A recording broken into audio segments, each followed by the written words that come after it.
इस training session में स्वागत करता हूं। मैं आशा करता हूं कि आप सभी लोग स्वस्थ हैं और आप अपने साथ अपने परिवार का यानी घर का परिवार और एमसीएल परिवार दोनों का ख्याल रख रहे हैं। मैं ये भी उम्मीद करता हूं कि आप सभी लोग 1 घंटा बहुत अच्छी एक्सरसाइज कर रहे हो, अपने हार्ट अपने लंग को मजबूत कर रहे हो और अपनी इम्यूनिटी को बढ़ा रहे हो। तो चलिए शुरुआत करते हैं आज के इस सेशन के साथ। दोस्तों, एक चीज आपके सामने मैं फिर से रखना चाहता हूं कि हमारा देश दुनिया की सबसे बड़ी आबादी वाला देश बन चुका है। हम आज की तारीख में दुनिया की ऑलमोस्ट 18% जनता आबादी हमारे देश में रहती है। हाल ही में हमने इसी साल फरवरी में हमसे भारत से 3 गुना जो बड़ा देश है चीन, और जो पॉपुलेशन में अभी तक नंबर 1 था, उसको भी पीछे ढकल दिया है और हम दुनिया की सबसे बड़े आबादी वाला देश बन चुके हैं। और इस आबादी में रहने वाले सभी जो लोग हैं उनकी कुछ बेसिक जरूरतें हैं। जरूरत है अनाज की, पहनने की, रहने की, जरूरत है कुछ सर्विसेज की, सेवा की, मोबाइल इंटरनेट की। और ये जरूरत अगर आप देखोगे तो पूरी दुनिया में ये जरूरत भी वन ऑफ द लोएस्ट है, क्योंकि ये जो वस्तु और सेवा का जो कंजम्पशन है, इससे ही तो बनता है जीडीपी। और हमारा प्रति व्यक्ति जो जीडीपी है, प्रति व्यक्ति जो आवश्यकता या प्रति व्यक्ति जो कंजम्पशन है, वो दुनिया में बहुत कम है, 6 गुना कम है, सब बोल सकते हैं। पूरी दुनिया का जो ग्लोबल एवरेज है, वो ग्लोबल एवरेज से हम सिर्फ 15% है। ग्लोबल एवरेज हमसे 6 गुना इतना ज्यादा है। चीन में, जिसमें ऑलमोस्ट हमारी जितनी लोक संख्या है, हम उससे सिर्फ 30 लाख ज्यादा है, उसमें प्रति व्यक्ति ये जो कंजम्पशन है, प्रति व्यक्ति जो जीडीपी है, वो दुनिया के लेवल का, दुनिया के एवरेज का है। और इसीलिए वो चीन की अभी जो अर्थव्यवस्था या जीडीपी है, वो हमसे 6 गुना है। हम $3.5 ट्रिलियन है, तो चीन ऑलमोस्ट $20 ट्रिलियन तक है। तो दोस्तों, हम इतनी मिनिमम वस्तु और सेवा का भी कंजम्पशन कर रहे हैं, फिर भी इसका मतलब यह है कि हमारे हर तहसील में आज की तारीख में 5,000 करोड़ का जीडीपी या 5,000 करोड़ की इकोनॉमी का निर्माण हो रहा है। हमारे लोग ही इतने हैं, तो हमारे हर तहसील में ऑन एन एवरेज 5,000 करोड़ का माल, वस्तु या सेवा का निर्माण हो रहा है, उसका कंजम्पशन हो रहा है। लेकिन सबसे अच्छी बात यह है कि ये जो 5,000 करोड़ की जो वस्तुएं और सेवा का निर्माण हो रहा है, या अगर ये 5,000 करोड़ नहीं, हमने देखा कि ये 5,000 नहीं, उससे 6 गुना होना चाहिए। जितने लोग हमारे हर तहसील में रहते हैं, जितना उनका कंजम्पशन होना चाहिए, जितना उनका जीडीपी होना चाहिए, वो 6 गुना होना चाहिए। तो हर तहसील में कितनी इकोनॉमी होना चाहिए? तो 30,000 करोड़ की होनी चाहिए। लेकिन आज भी ये 5,000 करोड़ हो या उससे ज्यादा हो, ये सब 5,000 से 30,000 करोड़ इकोनॉमी बनाने के लिए जो व्यवस्था चाहिए, जो रॉ मटेरियल चाहिए, जो रिसोर्सेज चाहिए, वो सभी हमारे देश में है। नेचुरल रिसोर्सेज, हमने देखा कि हमारी जैसी खेती, नदियां, ये सब कुछ, ये क्लाइमेट, ये किसी के पास नहीं है। हमने देखा कि जैसे ह्यूमन रिसोर्स, ये जो मनुष्य संसाधन है, ये भी दुनिया का सबसे बेहतर हमारा है। आप देखिए, दुनिया के कोई भी रिसर्च इंस्टीट्यूट में सबसे ज्यादा आपको भारतीय नजर आएंगे। आज भी दुनिया की इतनी बड़ी बड़ी कंपनियां हैं, संगठन है, उसको भारतीय चलाता है, चाहे वो प्राइम मिनिस्टर हो या किसी बड़ी कंपनी का सीईओ। यानी कोई भी ऐसी बात नहीं है कि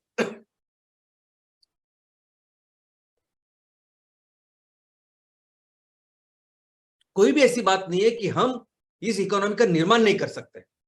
आज जो 5,000 करोड़ की इकोनॉमी बन रही, वो, और जो होनी चाहिए 6 गुना, वो, ये सब कुछ हम कर सकते हैं। और इतनी रिसोर्सेस है, लोगों के पास नहीं होते।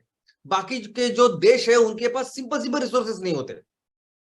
ये जो ओपेक कंट्रीज है, ये जो दुबई है, ये जो देश है कि जो तेल बेचते हैं पूरी दुनिया को, गैस बेचते हैं दुनिया को, वहां अगर आप जाके देखोगे तो पीने का पानी ज्यादा महंगा है पेट्रोल डीजल से। अभी इजराइल की खेती ऐसी, इजराइल की खेती हम लोग ऐसा बोलते हैं, लेकिन आपको पता है कि इजराइल कितना बड़ा देश है?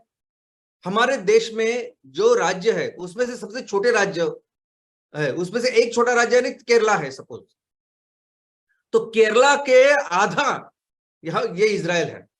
और इजराइल में जितनी भी जमीन है ना, 20% ही ऐसी जमीन है कि जिसमें खेती हो सकती है। 80% उनके पास जो जमीन है उसमें खेती नहीं हो सकती, इतनी बंजर जमीन। लेकिन इतने प्रॉब्लम में उनका वो डिटरमिनेशन, डेडिकेशन है कि वो हर बूंद पानी का वो उपयोग करते हैं। वो देखते हैं कि कैसे हम लोग ज्यादा से ज्यादा वो जो बची हुई जमीन है उसको उसको बेहतर करें, उसके ऊपर खेती करें। वो देखते हैं कि कैसे प्रति एकड़ प्रति हेक्टर हम ज्यादा से ज्यादा उत्पादन करें, तो पूरा फोकस वो करते हैं, ज्यादा से ज्यादा अच्छी टेक्नोलॉजी का निर्माण करते हैं। और इसलिए हम देखते हैं कि आज हमें हमारी जो उत्पादकता है उससे 2 गुना 3 गुना ज्यादा इजराइल की उत्पादकता है। लेकिन जितने रिसोर्सेज आज भारत के पास है दोस्तों, दुनिया के किसी भी देश में इतने रिसोर्सेज नहीं है, हर तरह के रिसोर्सेज। तो फिर प्रॉब्लम क्या है?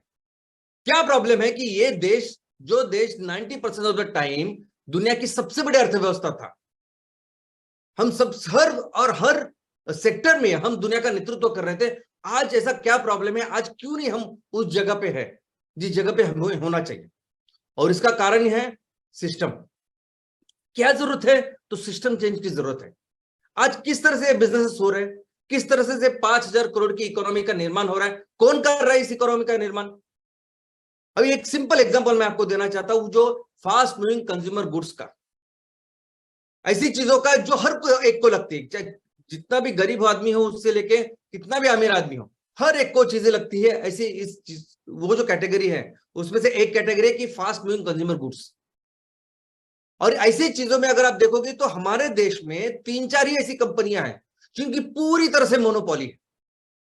हर कोई साबुन, टिकिया, शैम्पू, बिम्पू, तेल से लेकर आप देखोगे तो सब जगह इनके प्रोडक्ट चल रहे हैं। अभी ये जो कंपनी जो अमेरिकन है, यूरोपियन है, चाइनीज है, ये कंपनी क्या उनके देश में सामान बना के यहां लाके नहीं बेच रहे? वो तो उसका मैन्युफैक्चरिंग जो हो रहा है अपने देश में हो रहा है, जो मैन्युफैक्चरिंग यूनिट हमारे देश में है। ये जो सब चीजें जो बन रही है, जो प्रोडक्ट जो बन रहे हैं, उसके लिए जो रॉ मटेरियल लग रहा है वो हमारे देश से आ रहा है। ये जो फैक्ट्रियां चल रही है, उस फैक्ट्री को चलाने वाले जो जनरल मैनेजर से लेके पूरा जो मैन पावर है वो अपने भारतीय है। इनफैक्ट ये जो प्रोडक्ट उसको बेहतर करना है, उसको बेटर करना है, उसमें रिसर्च डेवलपमेंट करना है, ये जो पूरा यूनिट है वो भी 100% भारतीय चलाते हैं। चाहे वो यूनिट भारत में हो, चाहे उनके देश में हो, हर जगह आपको भारतीय नजर आएंगे। और जब इस चीज को बेचने का काम करते हैं, वो भी कौन करते हैं? वो भारतीय करते हैं। एक छोटे से छोटे दुकानदार से लेके जो मॉल तक जो लोग हैं, वो जो लोग बेचने का काम करते हैं, वो सब भारतीय है। यानी ओप्पो, वीवो जैसे चाइनीज के मोबाइल जो अभी पूरे इतना बड़ा उनका उन्होंने मार्केट कैप्चर किया है, तो यहाँ जो ओप्पो, वीवो के फोन, मोबाइल फोन जो बेचता है वो कौन बेचता है? कोई चाइना वाला आपको नहीं नजर आएगा उधर। चाइनीज कोई आदमी नहीं रहता जो फोन बेचता है, वो हमारे ही लोग बेचते हैं। तो ये भी सब चीजें हमारे ही लोग बेच रहे हैं हर जगह पे। और किसको बेच रहे हैं? बेस्ट पार्ट है ना, वो कहीं एक्सपोर्ट वगैरह नहीं कर रहे, वो 100% बेच रहे हैं हमारे ही लोगों को। यानी पूरा सर्कल अगर आप देखोगे, पूरी प्रोसेस अगर आप देखोगे, तो बनाने से लेके, करने से लेके, बेचने से लेके, कंज्यूम करने तक हर प्रोसेस में भारतीय हम लोग शामिल हैं। और इतना करने के बाद, ये सब बिजनेस करने के बाद जब मुनाफा होता है, प्रॉफिट होता है, वो कहाँ जा रहा है? तो उनके देश में जा रहा है, उनके कंपनी के पास जा रहा है। और ये कंपनी तो ऐसी कंपनी है कि यहाँ का टैक्स भी नहीं भरते, क्योंकि उनका ऑफिस जो है वो यहाँ नहीं, वो वहां अमेरिका में है, यूरोप में है। तो उनके अमेरिका, यूरोप के नॉर्म्स के हिसाब से फिर वो टैक्स भरते, या टैक्स भी नहीं भरते। तो हमें जो काम करना है, हमें ये सिस्टम चेंज का काम करना है। हमारे ही लोग इसको तैयार करें, हम ही इसको बेचेंगे। ये सभी जो काम अभी हो रहा है ना, ये हमारी ही कंपनी के अंदर होना चाहिए, बस इतना ही सिस्टम हमें चेंज करना है। और ये काम करने का, इसको उत्पादन करने का जो तरीका है, यानी आज सिर्फ मुंबई, दिल्ली में स्थित कोई बड़ी बड़ी फैक्ट्री में अगर एक काम हो रहा है, तो वो ना करके हमारे हर तहसील में, हर ग्राम पंचायत में इसका उत्पादन हो, और वो हम अपने गांव में, अपने शहरों में बेचे। बस इतना चेंज करना है हमें। लेकिन इस चेंज की वजह से पूरी जो आज हमारे सामने जो चैलेंजेस है, बेरोजगारी हो सकती है, लो इनकम हो सकता है, ये सब कुछ बदल सकता है दोस्तों। और सबसे इंपॉर्टेंट कंट्रीब्यूशन उससे ज्यादा ये हो रहा है कि आज जो भी चीजें मार्केट में बेची जा रही है वो कौन सी है? वो पेट्रोकेमिकल्स की है, उसमें पूरा भरा हुआ केमिकल्स, कैंसर तैयार करने वाले तत्व है। और आज इन्होंने पर्यावरण का क्या हाल बना के रखा है हमने हमारे सामने। और हम इन चीजों को रिप्लेस करने वाले ऐसी चीजों के साथ जो ना कि सिर्फ हमारी जरूरतों को पूरा करेंगे, लेकिन इस पर्यावरण का, इस धरती माँ का ख्याल रखेंगे। और आज परिस्थिति इतनी गंभीर है, ये हमारे आंखों के सामने है दोस्तों। आज कोई भी ऐसा स्टेट नहीं है कि जहां बाढ़ की परिस्थिति नहीं है, जहां तूफान नहीं है। गर्मी में हमने देखा कि हर दिन तूफानों के साथ बारिश आती थी, जिसने पूरी फसल हमारी बर्बाद की है। और आज तो ऐसी परिस्थिति है कि पूरे जो हमारे खेत वगैरह था वो सब उजड़ जा रहे हैं। हम पहली पीढ़ी या पहला जनरेशन है जिनके आंखों के सामने ये सब बदलाव हो रहे हैं, और हम आखिरी पीढ़ी है, आखिरी जनरेशन है जो इसके लिए कुछ कर सकते हैं। और ये जो हम काम कर रहे हैं, ये सबसे इंपॉर्टेंट ऐसा कंट्रीब्यूशन होने वाला है, सबसे अच्छा काम हम लोग कर रहे हैं। और इसलिए मैं आपको बार बार विनती करता हूं कि आप खड़े रहिए हर हफ्ते इस 5E मिशन के लिए, अपने तहसीलों में, अपने शहरों में, अपने गांव में हर हफ्ते इसके लिए खड़े रहिए, काम करिए। और काम क्या करना है, कैसे इस दुनिया को बचाना है, पृथ्वी को बचाना है। तो ज्यादा से ज्यादा पैसा कमा के, ज्यादा से ज्यादा पैसा आप अपने लिए कमाओ, ज्यादा से ज्यादा बिजनेस करो, क्योंकि अगर आप ज्यादा पैसा कमाओगे इसका मतलब है ज्यादा बिजनेस करोगे, इसका मतलब ज्यादा वो चीजें बेचोगे जो चीजें दुनिया के लिए अच्छी है, इसका मतलब ज्यादा वो चीजों को रिप्लेस करेंगे जो दुनिया के लिए खराब है। इसका मतलब यह है कि आप वो चीजें अपने महिला बचत गट किसानों से तैयार करा के लोगे, उनको आप सक्षमीकरण करोगे। हमारे तहसील में, हमारे गांव में जो लोग रह रहे हैं उनको आप इनकम दोगे। तो जो 5E मिशन के लिए काम करना, अपने लिए खुद पैसे कमाना, इसका मतलब ये सब काम करना है। और दोस्तों इसीलिए मैं कहता हूं कि आप इसके दिशा में, पहली दिशा में ये काम करिए कि आप अपने तहसील में जितने भी एमसीएल परिवार में जितने भी उद्योजक है, उनके लिए, उनके इनकम के लिए पहले काम कीजिए।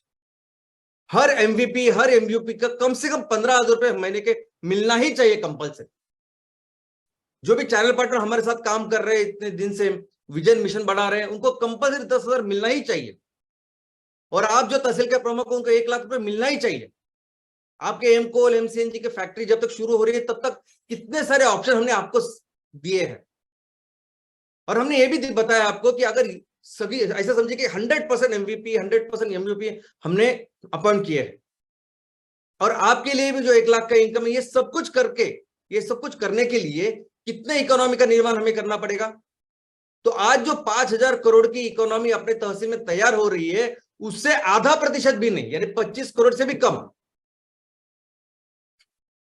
और जितने ऑप्शन आपके पास है, उतने ऑप्शन एक्चुअली लोगों के पास नहीं होते। जो बिजनेस करने के लिए निकलते हैं ना, उनके पास इतने ऑप्शन नहीं होते, इनके पास इतनी सपोर्ट सिस्टम नहीं होती। और दोस्तों मैं कितना भी कहूं इसके बारे में, कितना बार बार कहूं, इससे नहीं फर्क पड़ेगा। फर्क इससे पड़ेगा कि आपको कितना लगता है कि ये करे, आपको दिल से कितनी कितनी जरूरत, कितनी आवश्यकता है, कितनी भूख है। और ये चीज सिर्फ बिजनेस की नहीं है, चाहे आप पढ़ाई करिए, चाहे आप स्पोर्ट्स में रहिए, चाहे आपको ओलंपिक का मेडल आपको हासिल करना है, ये इस पे डिपेंड होता है कि आप कितने भूखे हैं, आपको कितने दिल से ये करना है। आपने अगर डिसाइड कर दिया मुझे नहीं, 100% मुझे बस इससे इनकम करना है और 1 लाख मिनिमम चाहिए, और आपको पता है कि हमारे देश की इकोनॉमी इतनी सफल हो सकती है, हमारे देश में जो 5,000 और अपने पूरे तहसील अगर आपके पास में है, तो कितने बड़ा इनकम हम लोग जनरेट कर सकते हैं। लेकिन शुरुआत करिए, और ये सब डिपेंड होगा कि कितने दिल से, कितनी शिद्दत से आप ये करना चाहते हैं। और ये सभी लाखों उद्योजक जो शुरुआत करते हैं ना, और उसमें जो सक्सेसफुल बिजनेसमैन होते हैं, उनके बारे में जब आप पढ़ेंगे ना, तब आपको पता चलेगा कि सबके लाइफ में, सबके स्टोरी में एक ऐसा पॉइंट आता है कि उनको पता भी नहीं होता कि अभी करना क्या है। आगे पीछे कुछ कोई नहीं होता जो उनको गाइड कर सके, कोई हेल्प कर सके, ऐसा कुछ भी नहीं होता। उनको पता ही नहीं होता कि कल क्या होगा, लेकिन फिर भी वो हिम्मत नहीं छोड़ते। उनके पास वो भूख होती है कि जिसकी वजह से फिर वो सफल होते हैं, और फिर वो लाखों में से 1% बोलते हैं ना, वो बन जाते हैं। आज जैसी सपोर्ट सिस्टम आपके पास है हमारे एमसीएल की, तो उससे लेके आप करिए जिसके लिए आप यहाँ आए हो। तो मैं आप सबसे विनती करता हूं कि आप उस फेज के ऊपर काम करिए, हमारे पूरे परिवार के इनकम के लिए काम करिए और शुरुआत कीजिए। तो शुरुआत करते हैं आज के टॉपिक के साथ। दोस्तों आज का टॉपिक इंडियन रेलवे ही है, जो पिछली बार एक एपिसोड था, अभी नेक्स्ट बचा हुआ। किसी भी क्षेत्र के विकास के लिए क्या जरूरी होता है कि उस क्षेत्र में इंफ्रास्ट्रक्चर अच्छी तरह से डेवलप होना चाहिए। अभी कोई किसी क्षेत्र का विकास का मतलब क्या होता है, तो किसी भी क्षेत्र में जो संसाधन है, जो रिसोर्सेस है, उसका पूरी तरह से डेवलपमेंट होना, यानी विकास होना, आर्थिक सामाजिक विकास होना। और किसी भी क्षेत्र के विकास के लिए, किसी भी क्षेत्र के ये जो रिसोर्सेस है, उसको पूरी तरह से ऑप्टिमम उसका यूटिलाइजेशन, डेवलपमेंट होने के लिए जो इंफ्रास्ट्रक्चर लगते हैं, उसमें बेसिकली है तो फिजिकल इंफ्रास्ट्रक्चर है, रोड, रास्ते, इमारतें। सोशल इंफ्रास्ट्रक्चर है, जो पढ़ाई, ट्रेनिंग के सेंटर्स, आज के लिए तो इंफॉर्मेशन टेक्नोलॉजी इंपॉर्टेंट हो चुकी है। इसका मतलब है नेट, मोबाइल, कंप्यूटर, ये सब कुछ। इन सभी इंफ्रास्ट्रक्चर की शुरुआत जिससे होती है वो है ट्रांसपोर्टेशन से। सबसे इंपॉर्टेंट, अगर किसी भी क्षेत्रों को हमें बेहतर करना है, डेवलप करना है आर्थिक सामाजिक दृष्टिया, तो उसके लिए यह जरूरी है कि वो क्षेत्र बाकी के क्षेत्रों के साथ जुड़ा जाए। और सबसे इंपॉर्टेंट ट्रांसपोर्टेशन जिससे शुरुआत हो सकती है वो है रोड और रेलवे। ट्रांसपोर्टेशन किससे होता है? रास्ते से होता है तो रोड, रेलवे। बाद में पानी से होता है, जहाज से, और हवाई जहाज से। अब इस रोड के, रेलवे के अपने खुद बेनिफिट्स और लिमिटेशंस भी है। रोड सबसे आसान होता है, जो बहुत जल्दी हम लोग बना सकते हैं। हर किसी क्षेत्र को हम उसे आसानी से जोड़ सकते हैं। लेकिन अगर बिजनेस की जब बात आती है, अगर आर्थिक या इकोनॉमिक डेवलपमेंट की बात आती है, तो बहुत बड़ा कंट्रीब्यूशन रेलवे का होता है दोस्तों। रेलवे ऐसी चीज होती है कि जो भले ही उसका निवेश उसमें ज्यादा होता है, उसको ज्यादा वक्त लगता है तैयार करने के लिए, लेकिन एक बार वो बनने के बाद वो जितना सामान, वो जितने लोग कैरी कर सकते हैं, वो रोड नहीं कर सकते। ये बहुत कम इफेक्ट होता है उनका इस हवामान का, बारिश गिरे ये हुआ, लेकिन रेलवे को इतना फर्क नहीं पड़ता जितना फर्क रोड को पड़ता है। इनफैक्ट अगर सेफ्टी की भी बात करें, जितनी दुर्घटनाएं रोड के साथ होती है उससे बहुत कम रेलवे के साथ होती है। हमारे देश में भी जो रेलवे की शुरुआत हुई, वो रेलवे की शुरुआत की अंग्रेजों ने, ईस्ट इंडिया कंपनी ने। तो इस ईस्ट इंडिया कंपनी ने इस रेलवे की शुरुआत इसलिए की क्या कि उनको भारत के क्षेत्र का डेवलप करना था, उनको आर्थिक और सामाजिक उसका विकास करना था? तो बिल्कुल नहीं। ये जो कंपनी थी, इनफैक्ट ये जो अंग्रेज थे जिन्होंने इंडियन रेलवे की शुरुआत की, ये एक्चुअली एक कंपनी थी, ईस्ट इंडिया कंपनी। और वो किसके लिए आई थी? ज्यादा से ज्यादा मुनाफा कमाने, ज्यादा से ज्यादा पैसा कमाने, और बस वही किया उन्होंने। उसी के लिए उन्होंने रेलवे की शुरुआत की, उसको बढ़ाया। और इसका कारण आपके सामने है। सबसे पहले उन्होंने रेलवे की शुरुआत की मुंबई, बॉम्बे, मद्रास, कलकत्ता, इस जगह।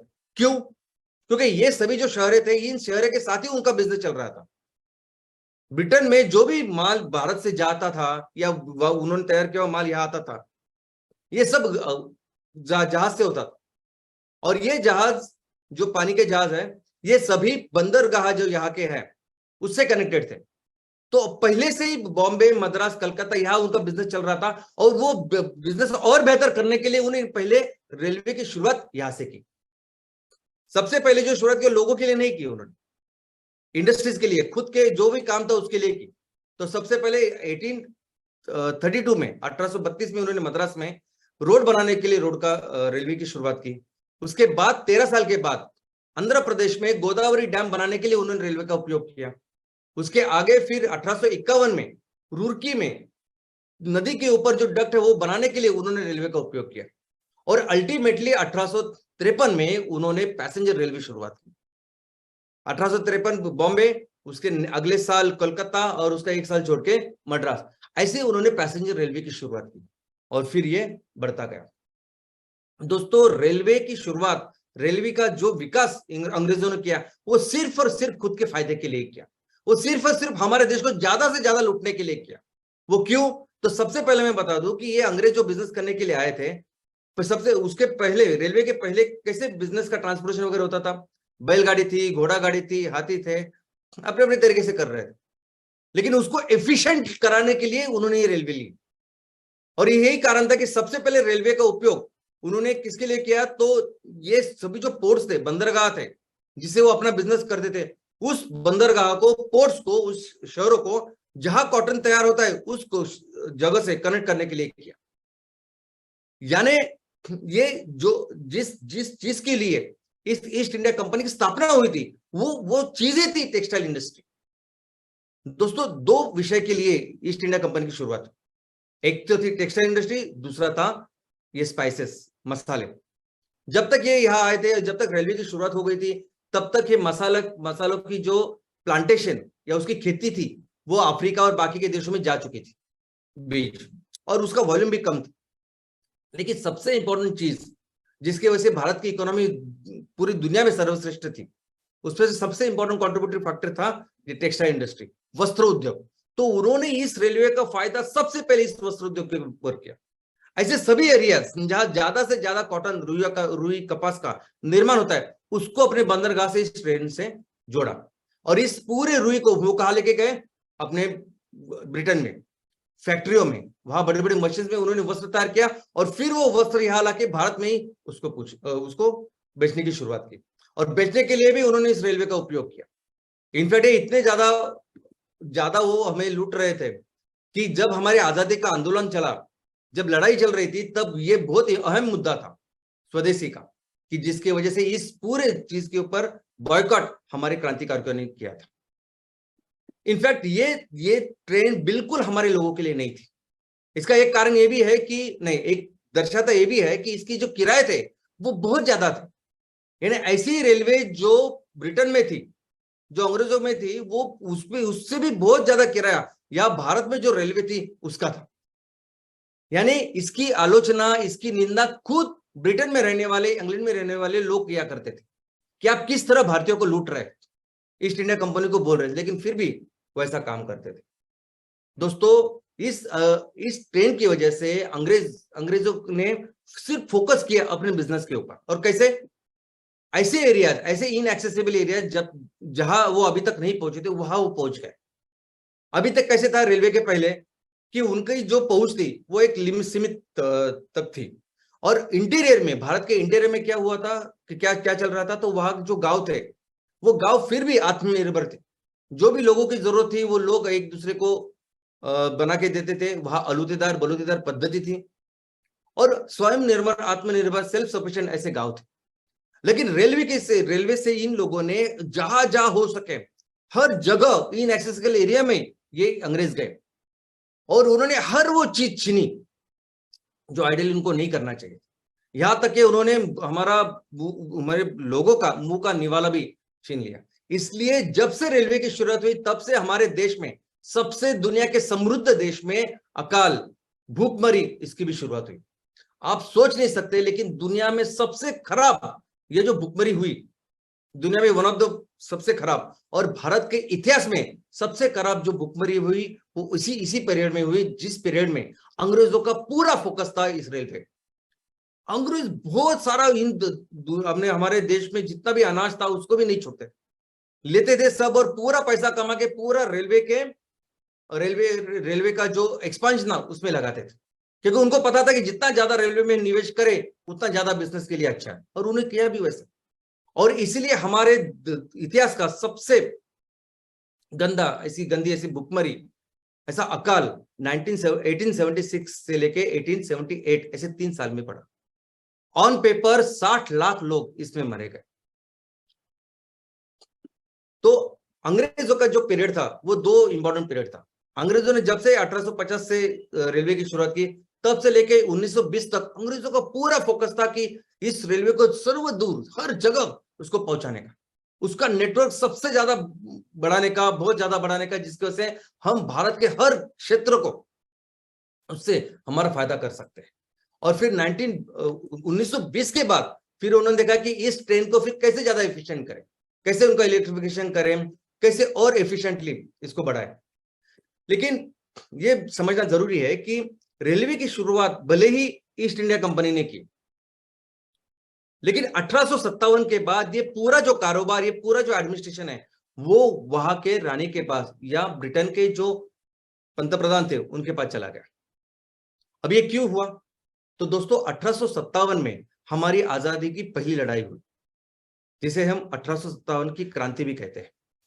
और ये 1857 की जो क्रांति थी, जो हमारी पहली आजादी की लड़ाई थी, इस तरह से हमने लड़ी, इसमें हिंदू, मुसलमान, हम सब लोग मिलके अंग्रेजों के खिलाफ खड़े हो गए थे। और दोस्तों, इतने जल्दी हमने अंग्रेजों को क्रेडिट दिया था, हमारी ताकत इतनी बड़ी थी, यानी सिर्फ 2-3 चूक गलती हो गई उस टाइम पे।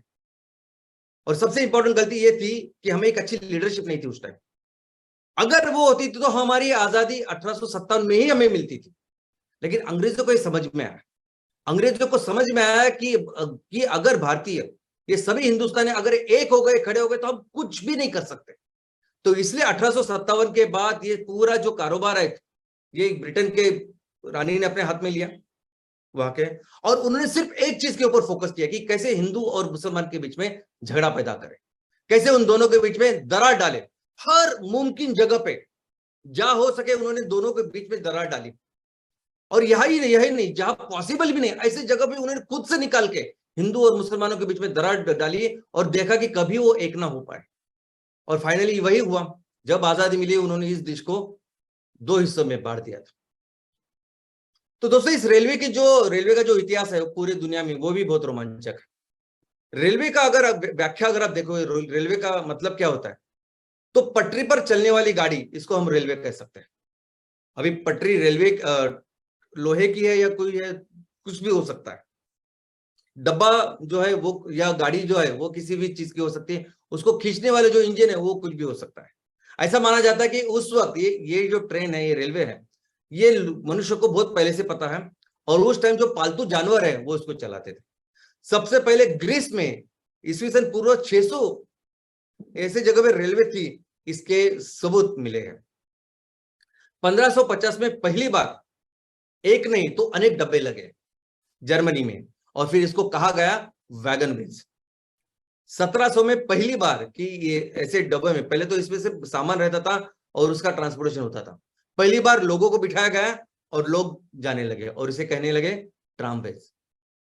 इसके बाद आई स्वयं चलित ऐसी रेलवे, यानी जिसको कोई जानवर नहीं खींच रहा था, तो अपनी आप इलेक्ट्रिसिटी पे ये गाड़ी चल रही थी। बेंजामिन फ्रैंकलिन, इन्होंने 1752 में ऐसी इलेक्ट्रिक सिस्टम की शुरुआत की, इलेक्ट्रिक रेलवे की शुरुआत की। और उसके बाद ऑफ कोर्स शुरुआत हुई औद्योगिक क्रांति। हम हमेशा देखते हैं कि औद्योगिक क्रांति की शुरुआत कैसे हुई, तो औद्योगिक क्रांति की शुरुआत हुई जेम्स वाट ने, जब वो मशीन इंजन तैयार किया जिसमें पूरी दुनिया ने उसको बताया कि बाफ के अंदर कितनी शक्ति होती है। तो इस बाफ की शक्ति दुनिया को पता चली और इस बाफ की शक्ति से ही बाद में ये ट्रेन रेलवे चलने लगी। और ये बाफ कैसे तैयार की, तो वही कोयला जला के बाफ तैयार की और फिर उसके स्टीम इंजन की शुरुआत हुई और आगे आया डीजल। 1857 में पहली बार इस क्रूड ऑयल की प्रॉपर रिफाइनरी तैयार हुई। क्रूड ऑयल के बारे में एक ऐसा ऑयल है जो जलता है, ये मनुष्य को बहुत पहले से पता है, लेकिन उसकी रिफाइनिंग करके उसमें से डीजल पेट्रोल तैयार किया पहली बार 1857 में। और जब से डीजल शुरू हुआ तब से फिर डीजल के ऊपर काम करने वाली ये ट्रेनें भी शुरुआत हुई और ये ट्रेनें आज अभी तक भी चल रही है। अब इस रेलवे के कई सारे प्रकार किसके ऊपर होते हैं, तो प्रकार उसके ऊपर होता है कि टेक्नोलॉजी क्या आप कौन सी टेक्नोलॉजी का इस्तेमाल कर रहे हैं इस रेलवे, उसके ऊपर टेक्नोलॉजी, उसके ऊपर इसके प्रकार है। और ये जो टेक्नोलॉजी है या ये जो रेलवे है, ये किस किस चीज के लिए, इसका उपयोग क्या है, किस चीज के लिए आप इसका उपयोग कर रहे हैं, इसके ऊपर भी इसके प्रकार है। तो सबसे पहला प्रकार इस ट्रेन का जो है, रेलवे का जो है, वो है हेवी रेल, यानी ऐसी रेल कि जिसका वस्तुमान ज्यादा है, जो भारी भक्कम है, जो बहुत ज्यादा सामान एक जगह से दूसरी जगह लेके जा सकती है, सामान हो, लोग हो, जो बनती है बहुत सॉलिड है, बहुत स्ट्रांग है, जिसका वेट भी बहुत ज्यादा होता है, जिसके डिब्बे भी बहुत स्ट्रांग होते हैं और जिसके इंजन भी बहुत शक्तिशाली होते हैं। इस ट्रेन को बोलते हैं हेवी रेल। और ये रेल हम अक्सर देखते हैं, जिस ट्रेन में हम दूर जगह जाते हैं, ये सब इस हेवी रेल में आते हैं। उसके अलावा दूसरी होती है लाइट रेल। अभी लाइट रेल का मतलब ही होता है कि वो बनने में बहुत ही लाइट, यानी बहुत ही कम हल्की ऐसी बनती है। उसका सिर्फ एक ही मकसद होता है कि लोगों की यातायात करना, उनका ट्रांसपोर्टेशन करना, और वो भी बहुत ज्यादा लंबे ऐसे सफर के लिए या लंबे डिस्टेंस के लिए नहीं, तो छोटे डिस्टेंस के लिए, इसे कहते हैं लाइट रेल। इसके अलावा एक है इंटरसिटी रेल। जो शहर 200 किलोमीटर के बीच में हो, ऐसे दो शहर को जोड़ने वाली कुछ ट्रेनें काम किया करती है, इसे कहते हैं इंटरसिटी रेल। जैसे दिल्ली बरेली है, जैसे मुंबई पुणे, मुंबई नासिक है, इनके बीच में जो ट्रेनें चलती है हर दिन लोकल जैसे, इसे कहते हैं इंटरसिटी रेल। इसके अलावा हाई स्पीड रेल, अभी ऐसी रेलें तैयार हो रही है जो बहुत हाई स्पीड पे चलेगी और जिनका मकसद सिर्फ ये होगा कि लोगों को एक जगह से दूसरी जगह लेके जाना। और ऐसी ट्रेन अभी अपने देश में भी तैयार हो रही है, वो है बुलेट ट्रेन, जो मुंबई अहमदाबाद चलेगी।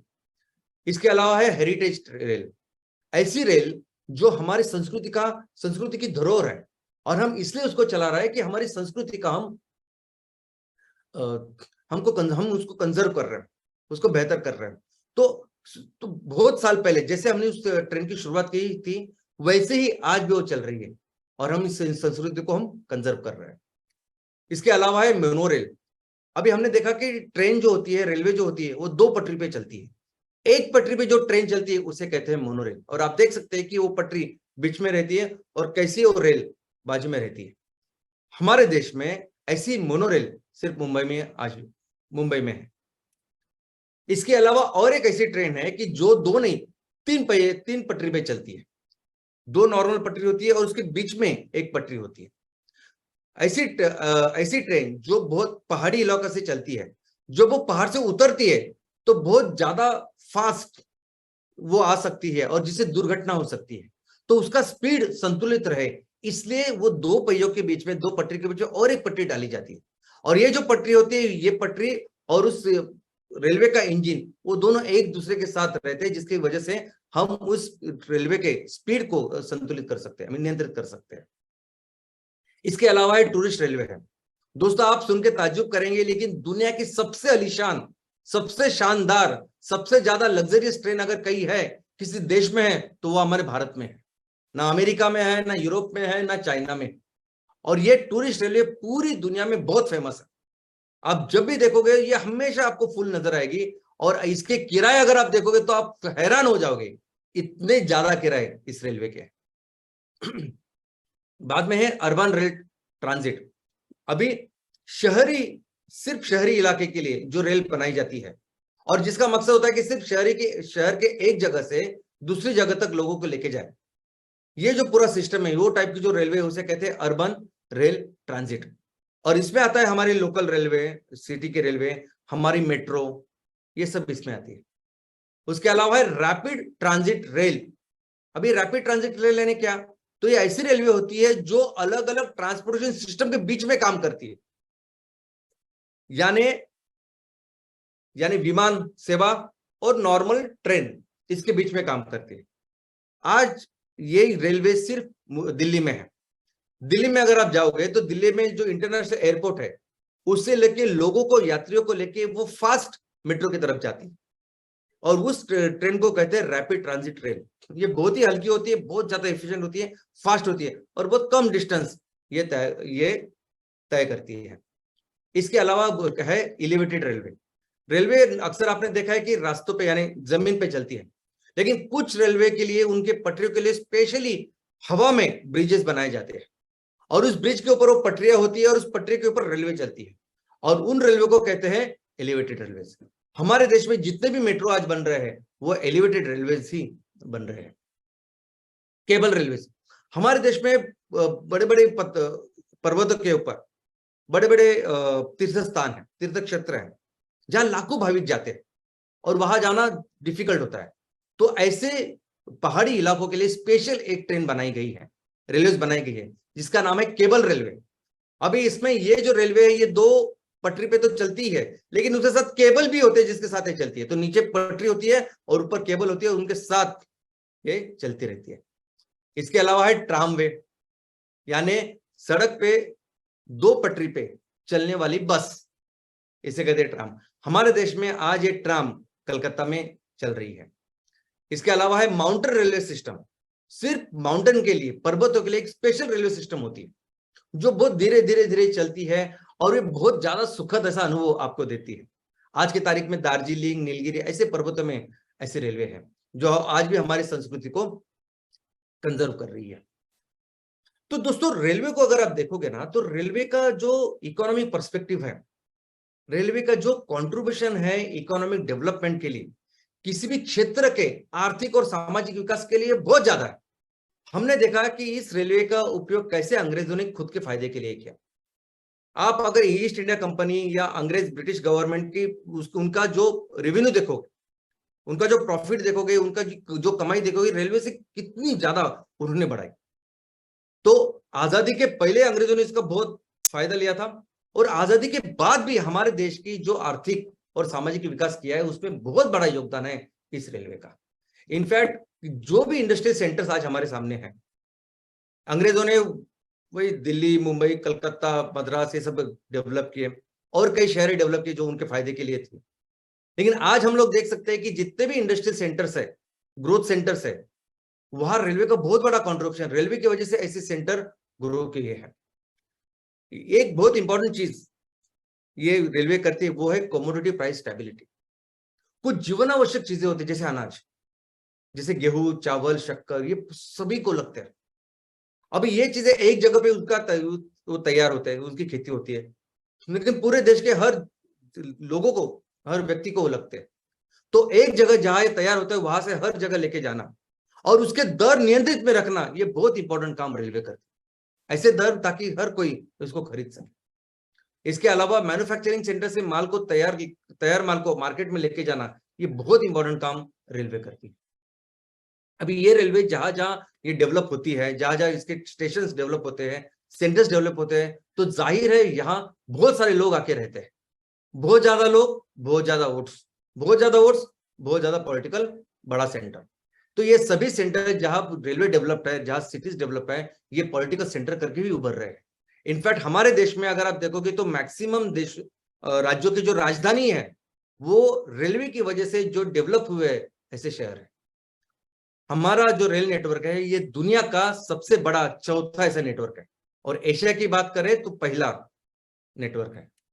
हमारी जो रेलवे की रूट है वो 67,368 किलोमीटर इतनी हमारी रूट, जिसमें से ऑलमोस्ट 37% जो रूट है वो डबल या मल्टीपल ट्रैक है, और ऑलमोस्ट 63% जो है वो सिंगल ट्रैक है, जो भी बढ़ रहा है।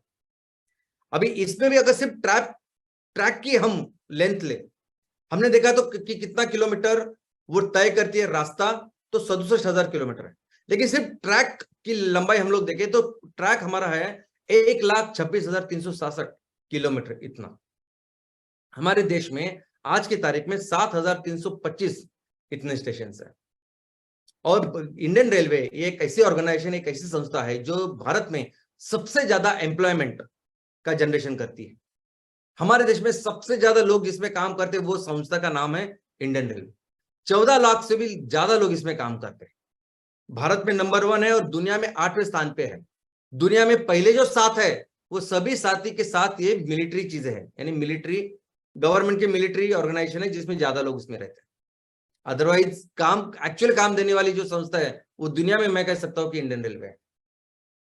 हर साल 808 करोड़ 60 लाख लोग यात्री हमारे इस रेलवे में सफर करते हैं, और इसमें से 2 करोड़ 21 लाख लोग तो ऐसे कि जो हर दिन सफर करते हैं। हम पिछले साल 21-22 की ये फिगर है कि 120 करोड़ 80 लाख टन इतने सामान की माल की हमने यातायात ट्रेन से की। अभी ये जो हमारी रेलवे है, इसके जो ट्रैक है इसको, और ये पटरी है, इस पटरी के बीच में जो अंतर है इसके हिसाब से इसके 3 अलग अलग प्रकार है। सबसे पहला है ब्रॉड गेज।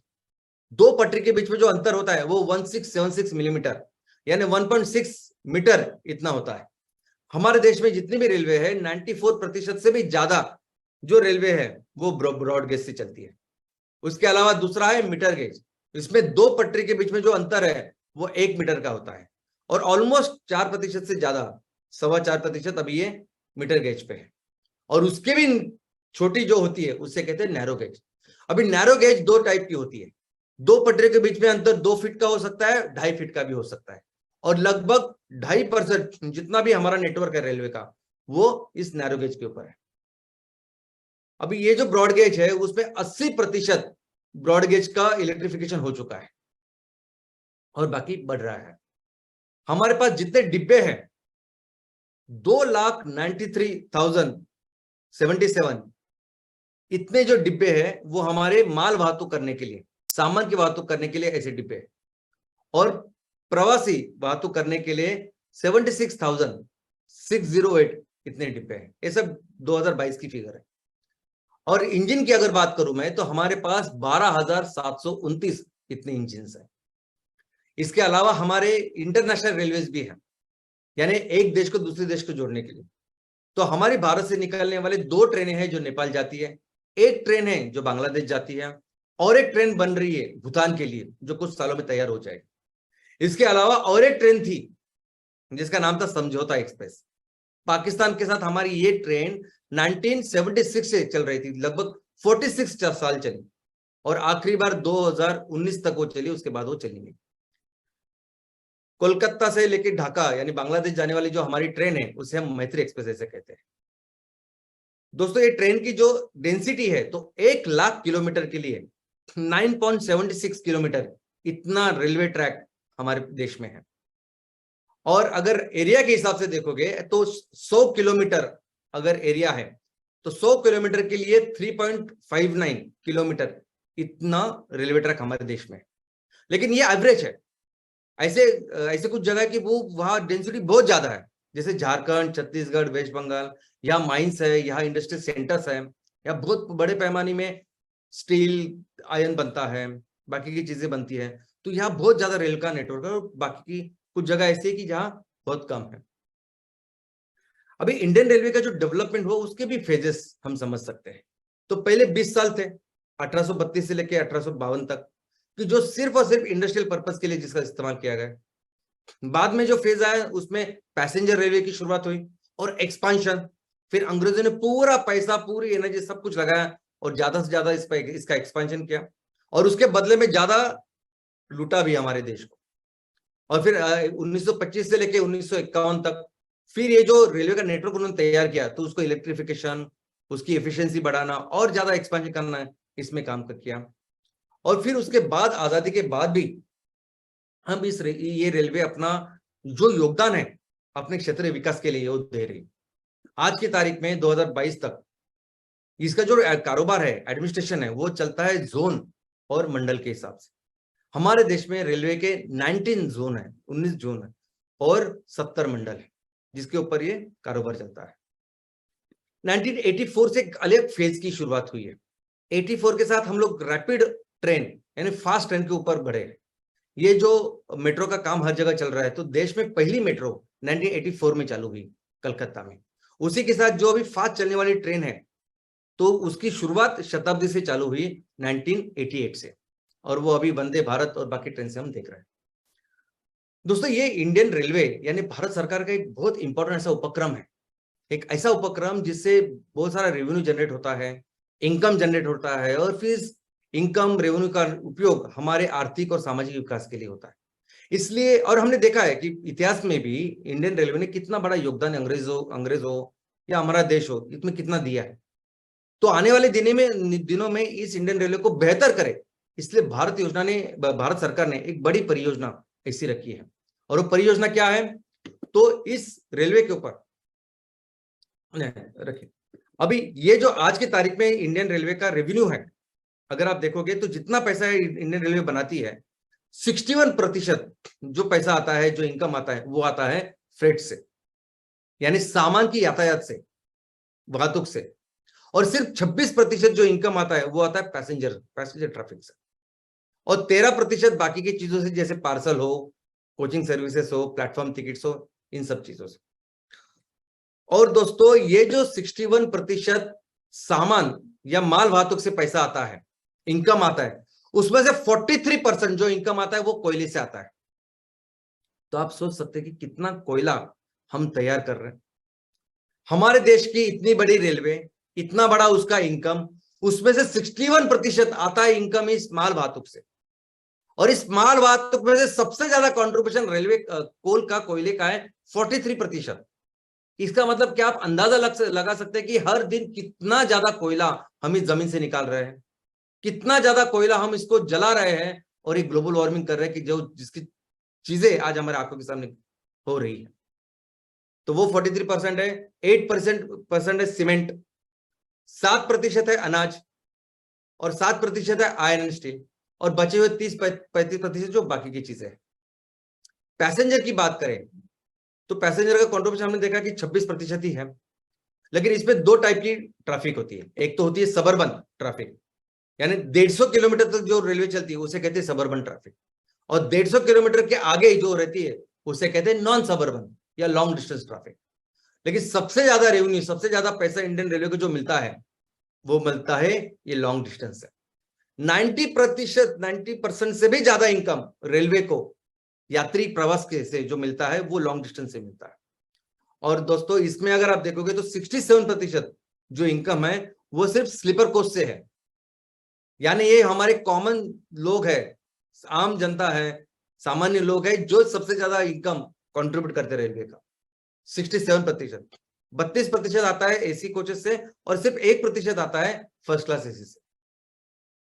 और ये लोगों के लिए, हमारे सभी भारतीयों के लिए रेलवे सिर्फ एक ट्रांसपोर्टेशन का जरिया नहीं है, ये बहुत ज्यादा है, हमारा इमोशन है रेलवे।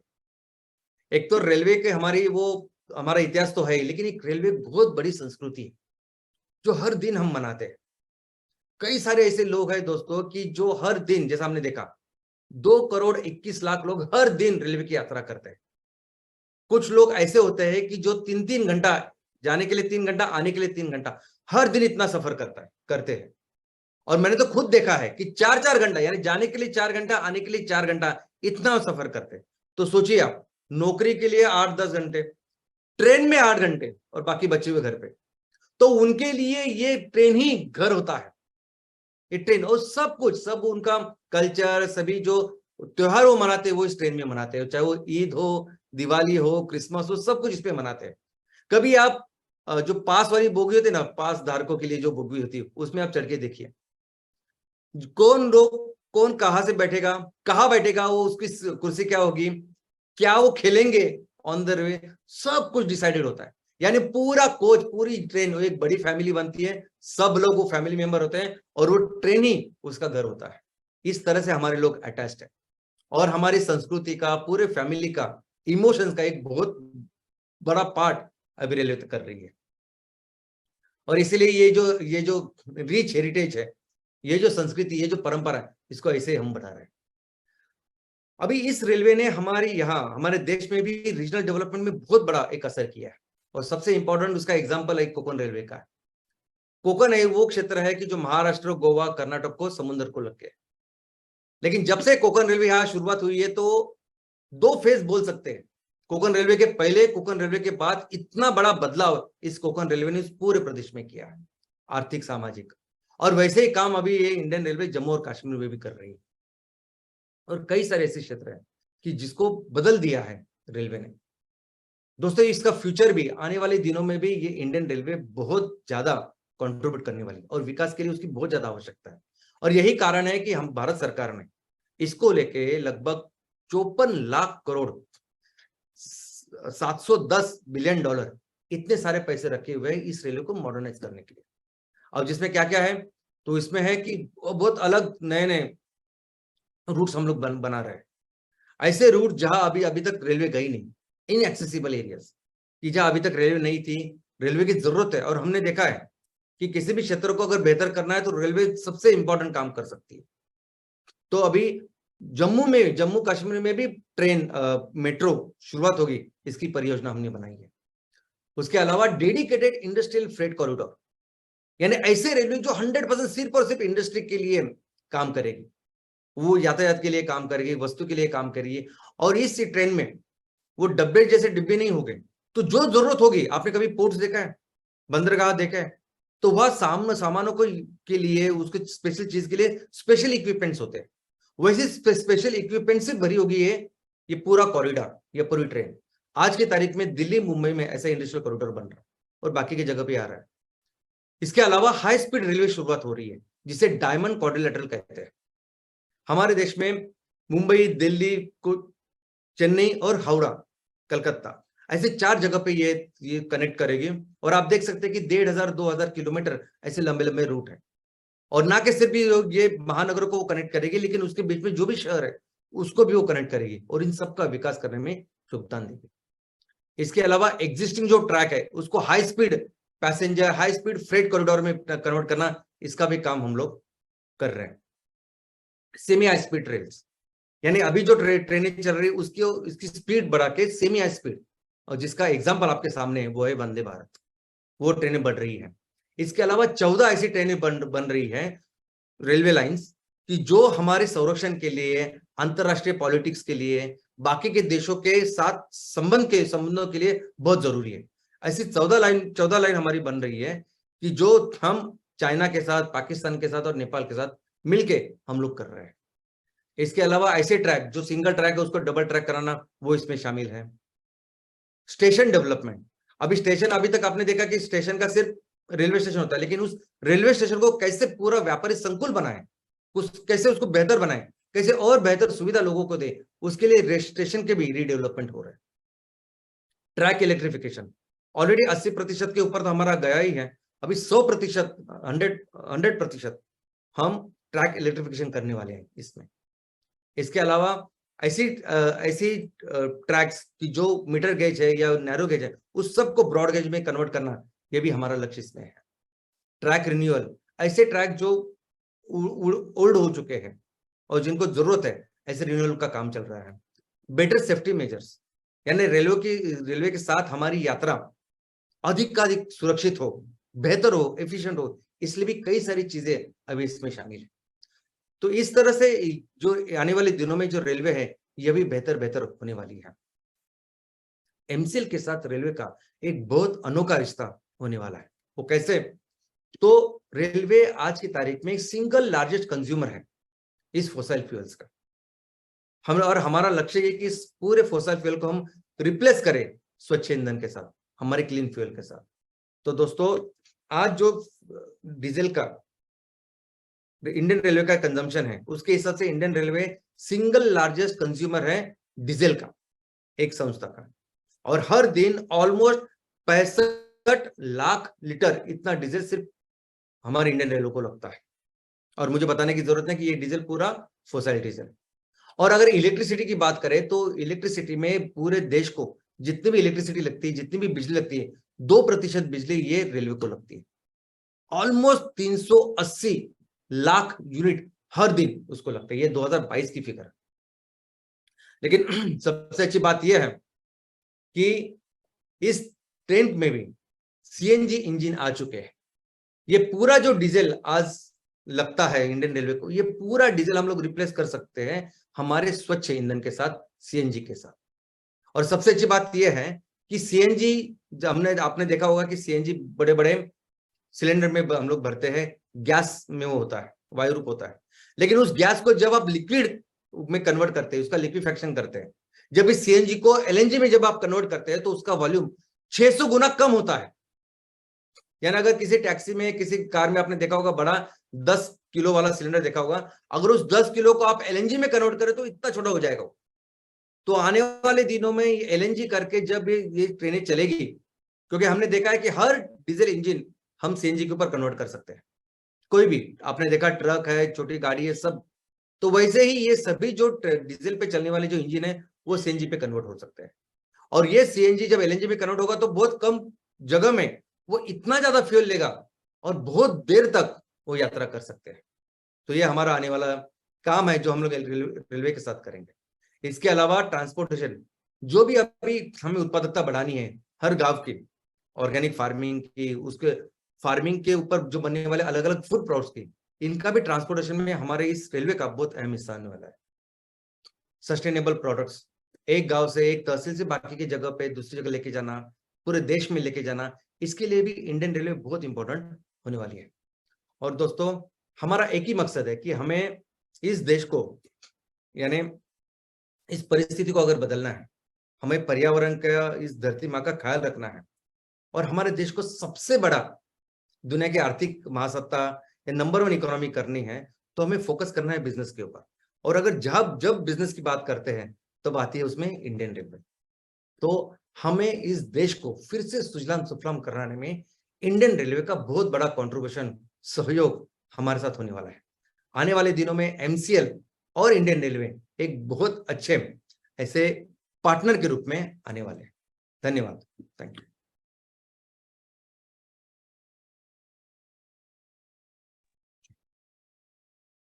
इंडियन रेलवे और ऐसी भारत की जो